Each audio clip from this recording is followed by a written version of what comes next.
अस्सलाम वालेकुम and welcome to जोर का जोर। आई होप आप लोग खैरियत से होंगे और अच्छे से अपना ख्याल रख रहे होंगे। A lot of things are happening these days और क्या क्या हो रहा है, बिकॉज क्रिकेटिंग फ्रेटर्निटी में बहुत सारी चीज़ें कभी इधर हो रही हैं कभी उधर हो रही हैं। एक बड़ा इवेंट होने वाला है, that is the ICC T20 world cup. और उस T20 वर्ल्ड कप से पहले बहुत सारे मसले मसाइल, ऑब्वियसली वीज़ा इशूज़ तो थे ही। जो टीम्स जिसमें या तो पाकिस्तान ओरिजिनेटेड प्लेयर्स थे या पाकिस्तानी पासपोर्ट होल्डिंग प्लेयर्स थे, उनके लिए वीज़ास का इशू तो हुआ। मगर एक और बड़ा मसला जो कि बहुत दिनों से रुका हुआ है और एक अजीब एक जगह पे फंस गया था। ICC की बाकायदा टीम गई बांग्लादेश क्रिकेट बोर्ड और बांग्लादेश क्रिकेट बोर्ड को कन्विंस करने के लिए या बात करने के लिए या अल्टीमेटम देने के लिए, मगर अभी भी ऊंट किसी के करवट बैठा नहीं है। क्या करना है, क्या नहीं किया जाए, पाकिस्तान क्रिकेट बोर्ड का क्या मौक़िफ़ होना चाहिए इस पर, क्या बांग्लादेश क्रिकेट बोर्ड के साथ पाकिस्तान क्रिकेट बोर्ड को खड़े रहना चाहिए। कहीं ना कहीं स्पेक्यूलेशंस हैं इस वक्त सोर्सेज ये क्लेम करती हैं कि जी Pakistan cricket board would be supporting Bangladesh cricket board, मगर ऑफिशियली अभी तक पाकिस्तान क्रिकेट बोर्ड की तरफ से ये बात नहीं आई है। सोर्सेज ज़रूर इस बात को क्लेम करती हैं। क्या ऐसा करना चाहिए पाकिस्तान क्रिकेट बोर्ड को बांग्लादेश क्रिकेट बोर्ड की वजह से? क्या क्रिकेटिंग फ्रेटर्निटी में अपने ताल्लुकात ख़राब करने चाहिए या फिर सपोर्ट करना चाहिए? The friend in need is friend in deed वाली बात। देखना यह है कि पाकिस्तान क्रिकेट बोर्ड क्या करेगा और क्या नहीं करेगा। साथ ही साथ शिद्दत से इंतजार है ऑस्ट्रेलिया के अगेंस्ट सीरीज का स्केड्यूल तो अनाउंस हो गया, मगर क्या टीम उतरेगी, क्या टीम खेलेगी? Because we all are expecting कि जो टीम ऑस्ट्रेलिया के अगेंस्ट पाकिस्तान उतारेगा वो टीम वही होगी जो कि वर्ल्ड कप में आप पाकिस्तान की टीम को देखेंगे। मगर अभी तक उस टीम का ऐलान नहीं हुआ और आने वाले दिन में भी ऐसा लग रहा है कि कोई ऐलान पता नहीं होगा कि नहीं होगा। हालात कुछ ऐसे दिख रहे हैं कि ऐलान होने में अभी ज़रा टाइम लगेगा, दो कि ऑस्ट्रेलिया का स्क्वाड जो है वो सामने आ गया इस सीरीज़ के लिए।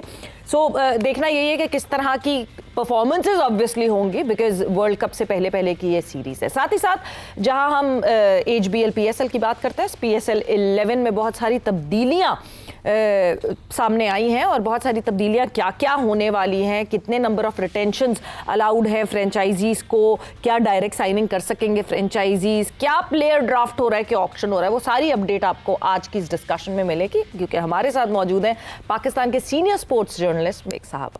इकबाल साहब अस्सलाम वालेकुम and welcome to the show. वालेकुम अस्सलाम, बहुत बहुत शुक्रिया आपका सवेरा।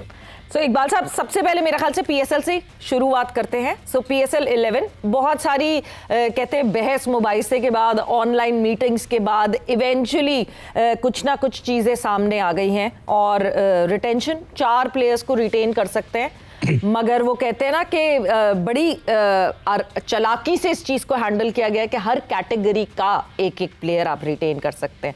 सो मुझे लगता है सबसे ज़्यादा मुश्किल लाहौर कलंदर्स को हो जाएगी। बिल्कुल आपने सही कहा, और जो मेरे जराए बताते हैं कि लाहौर कलंदर्स ने रेजिस्ट भी किया था इस मामले पर कि इस तरह से मत करें।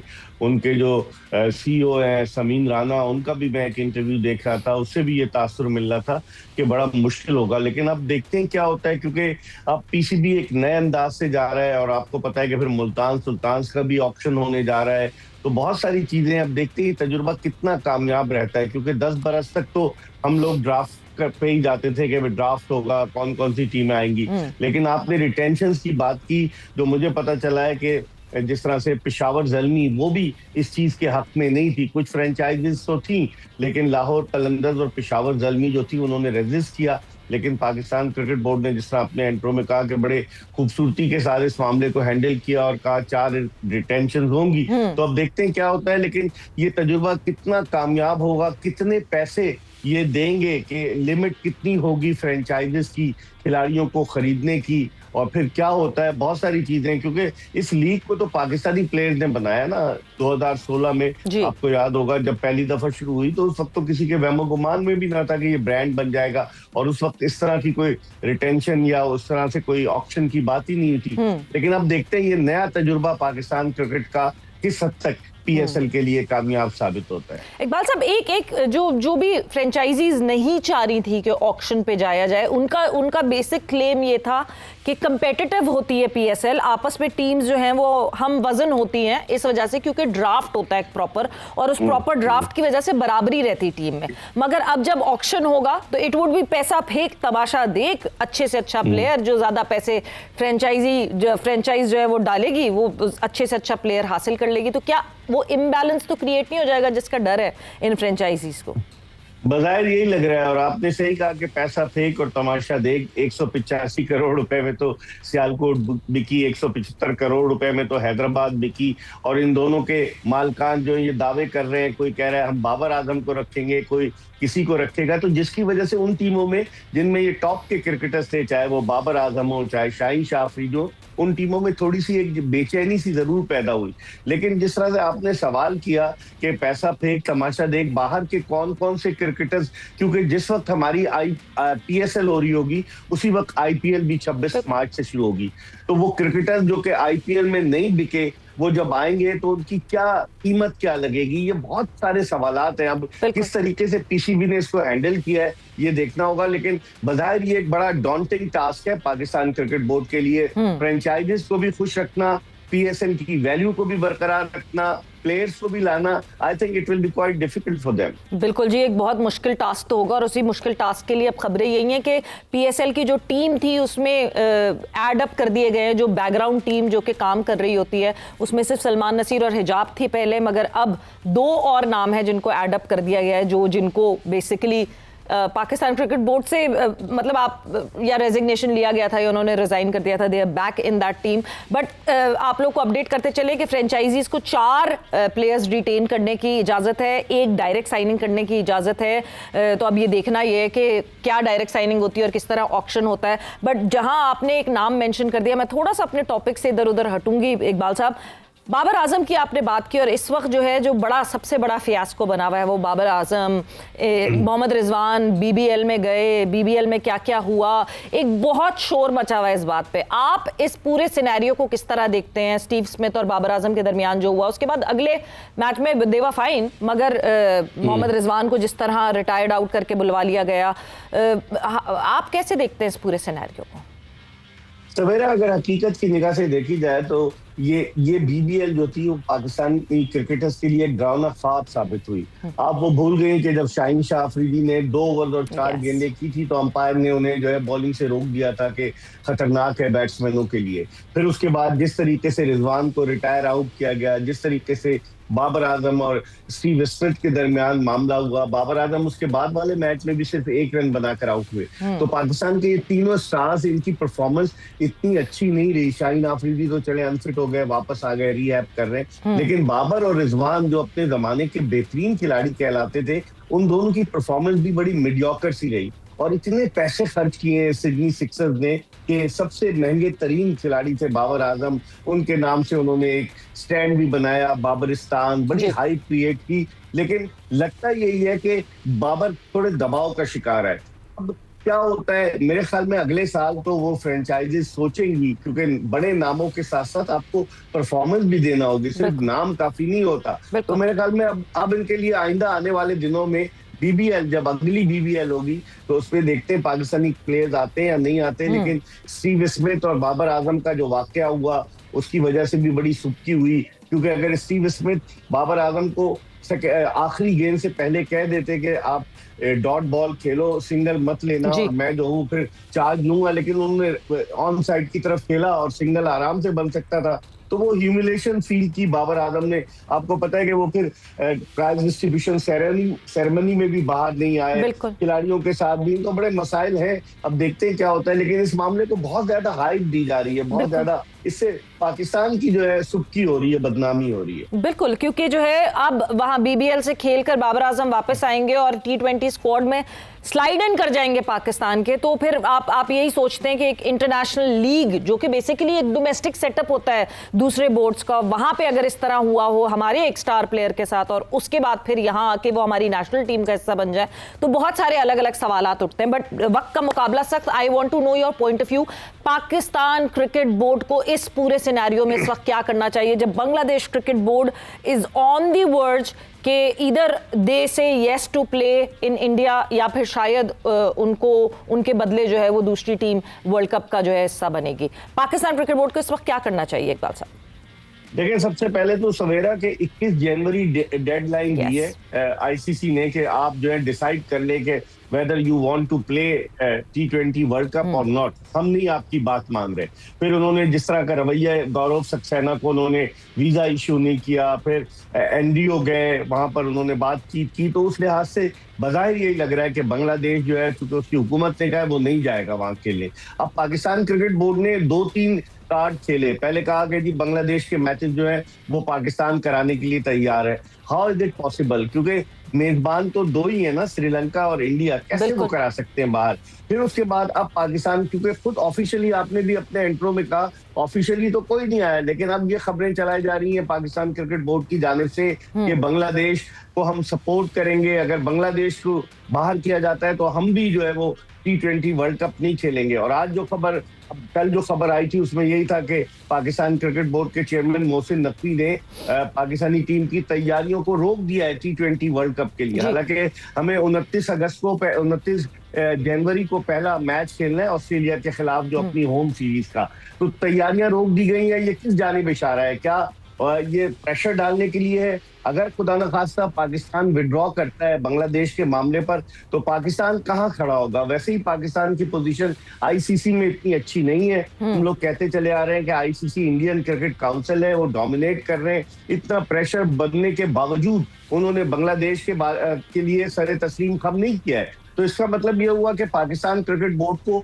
सोच समझकर कदम उठाना पड़ेगा सवेरा, वरना बड़ी मुश्किल हो सकती है पाकिस्तान क्रिकेट के लिए। बिल्कुल, क्योंकि देखिए इकबाल साहब, ये तो हमें पता है कि Pakistan cricket is important for the cricketing world. इस पूरे कॉन्टेस्ट में, इस पूरे कंपटीशन में सबसे ज्यादा रेवेन्यू जनरेटिंग पाकिस्तान और भारत जब आमने सामने आते हैं, that is the most revenue generating match.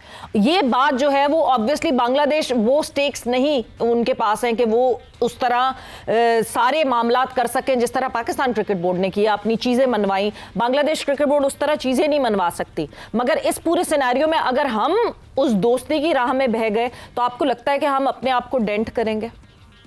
अरे बह गए तो हम बिल्कुल ही तब बह जाए कहीं। मुझे तो ये लग रहा है, डर लग रहा है, क्योंकि पाकिस्तान क्रिकेट की एक अपनी वैल्यू है सवेरा। पहले T20 वर्ल्ड कप के हम फाइनल में पहुंचे, हार गए। फिर दूसरा T20 वर्ल्ड कप हम जीते 2009 का, 2010 के सेमीफाइनल में पहुंचे, 2012 के सेमीफाइनल में पहुंचे, 2021 में सेमीफाइनल में पहुंचे, 22 के फाइनल में पहुंचे। तो हमारी टीम की एक अपनी वैल्यू है। अगर हम बांग्लादेश के पीछे जाकर ये कहेंगे कि हम बायकॉट कर रहे हैं, हम नहीं खेलेंगे, तो फिर इसके रिपरकशंस क्या होंगे? ये पाकिस्तान क्रिकेट बोर्ड को सोचना चाहिए। जो चेयरमैन साहब को बताते हैं लोग कि सर ये कर दें, ये कर दें, ये सोच समझकर कदम उठाना होगा, वरना तो फिर पाकिस्तान के लिए बड़ी मुश्किल हो सकती है। लेकिन मुझे नहीं लग रहा, ये सिर्फ एक किस्म की धमकी है। मुझे नहीं लग रहा कि पाकिस्तान इस तरह से कोई इकदाम करेगा, और बांग्लादेश के चक्कर में पाकिस्तान अपने आप को, आप देखिएगा, खराब नहीं करेगा। मुझे लग रहा है कि बाद में ये मामला हल हो सकता है। जो इकबाल साहब, आप बहुत सीनियर हैं, आप बहुत सालों से पाकिस्तान क्रिकेट को देख रहे हैं, बहुत सालों से आप टोटल क्रिकेटिंग फ्रेटर्निटी को देख रहे हैं। कोई एक अगर सलाह आपको इस वक्त मोहसिन नकवी साहब को देनी हो तो क्या देंगे इस पूरे सिनेरियो में? मुझे तो चौथाई सदी से ज्यादा हो गया क्रिकेट को कवर करते हुए, लेकिन मैं उनको यही मशवरा दूंगा कि आस-पास के लोग जो हीरो बनाने की कोशिश करते हैं कि सर ये कर दें, वो कर दें, उनको चाहिए कि अक्ल का इस्तेमाल करें, क्योंकि इंसान की अक्ल ही काम आती है और हमारी टीम की वैल्यू है। लोगों के मशवरे पर ना जाए। मैं तो यही कहूंगा, नकवी साहब को उन्होंने बड़े अच्छे इकदाम भी किए हैं, बाज़ जगह उन पर तनकीद भी हुई है, लेकिन इस मामले पर उन्हें बहुत फूक कर सोच समझ कर कदम रखना होगा। बिल्कुल, क्योंकि अगर हम 1-1.5 साल पीछे चले जाएं तो हमें इस बात को बिल्कुल समझना होगा कि जिस वक्त हम अपनी जंग लड़ रहे थे उस वक्त कोई नहीं खड़ा था हमारे साथ। वो तो पॉलिटिकल डिफरेंस हुए तो उसके बाद से फिर ऑब्वियसली बांग्लादेश का जो टिल्ट था वो हमारी तरफ हो गया, मगर उसके अलावा कोई हमारे साथ नहीं खड़ा था। इकबाल साहब, स्क्वाड, पाकिस्तान का squad for the world cup, बड़ी खामोशी से आईसीसी को तो स्लाइड इन करके दे दिया गया है वो स्क्वाड, मगर बाहर उस तरह नहीं आया है। लोगों की कुछ कंफ्यूजन्स है कि क्या होगा क्या नहीं। आपको क्या लगता है, what would be the final squad for Pakistan? ये हमारी बदकिस्मती है। आपने मुनीर नियाजी के शेर का वो मिसरा नहीं सुना कि हमेशा देर कर देता हूं मैं? पाकिस्तानी टीम का ऐलान हमेशा ताखीर से होता है। दीगर ममालिक ने अपनी टीमों का ऐलान कर दिया है।